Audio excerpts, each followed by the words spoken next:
আমি সর্বশেষে কথা বলতে চাই, আর এক রাজাকারের ছেলে আমাদের এক মুক্তিযোদ্ধার সন্তানকে বলেছে রাজাকার।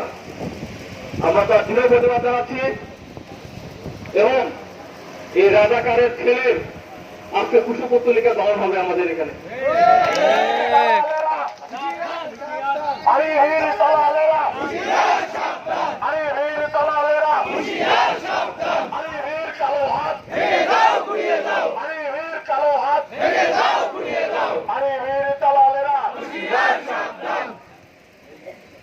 আমাদের সংগ্রাম ততদিন পর্যন্ত চলবে যতদিন পর্যন্ত আমাদের দুইটি দাবি, অভিন্ন চাকরিবিধি, আরবি টিভিএস এককরণ এবং সকল অনিয়মিত এমপ্লয়ীদের নিয়মিতকরণ যতদিন বাস্তবায়ন না হবে ততদিন আমাদের আন্দোলন চলবে। এক দফা এক দাবি, আরবি কবে দাবি চলা হবে।